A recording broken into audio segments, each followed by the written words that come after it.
Di dunia yang sering terasa ramai dan terburu-buru, tidak semua orang beruntung dikelilingi oleh orang-orang baik. Namun Amanda dan Kenny adalah dua di antaranya. Bukan karena hidup mereka selalu sempurna, melainkan karena di setiap langkah selalu ada tangan-tangan tulus yang menemani. Amanda dan Kenny bertemu sebagai dua pribadi yang sederhana. Mereka punya mimpi, punya kekurangan, dan tentu saja pernah ragu. Tapi sejak awal, hidup seolah mempertemukan mereka dengan lingkungan yang penuh kehangatan. Keluarga yang mengajarkan arti pulang, teman-teman yang hadir bukan hanya saat senang, dan orang-orang sekitar yang memberi kebaikan tanpa banyak alasan. Di keluarga, Amanda dan Kenny belajar tentang kasih yang tidak bersyarat, tentang nasihat yang mungkin terdengar sederhana, namun selalu tepat di saat dibutuhkan, tentang doa yang diam-diam dipanjatkan, dan dukungan yang tidak pernah meminta balasan. Keluarga menjadi tempat mereka kembali saat dunia terasa terlalu berat.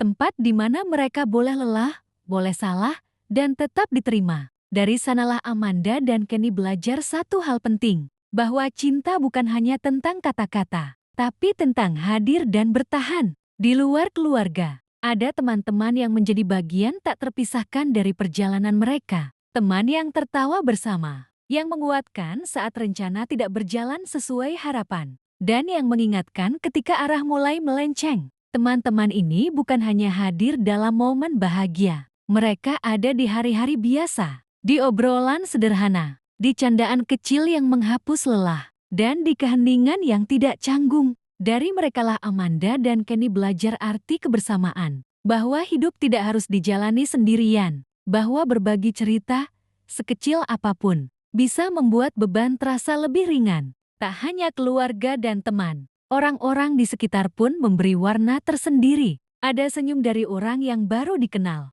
ada bantuan kecil yang datang di waktu tak terduga, namun membekas lama. Lingkungan yang baik mengajarkan Amanda dan Kenny untuk percaya bahwa kebaikan masih ada, bahwa empati masih hidup, dan bahwa menjadi baik tidak pernah rugi. Di tengah semua itu, Amanda dan Kenny tumbuh, bukan sebagai pasangan yang sempurna, tetapi sebagai dua orang yang terus belajar. Belajar menghargai, belajar bersyukur, dan belajar membalas kebaikan dengan kebaikan. Mereka sadar bahwa dikelilingi orang-orang baik adalah sebuah anugerah, namun anugerah itu juga tanggung jawab untuk menjaga sikap, untuk tetap rendah hati, dan untuk menjadi pribadi yang membawa dampak positif bagi sekitar. Karena pada akhirnya, hidup bukan tentang seberapa cepat kita sampai, tapi tentang siapa saja yang berjalan bersama kita, tentang cerita yang dibangun, dan tentang kebaikan yang terus mengalir dari satu hati ke hati lainnya. Amanda dan Kenny hanyalah dua nama di antara banyak kisah di dunia ini.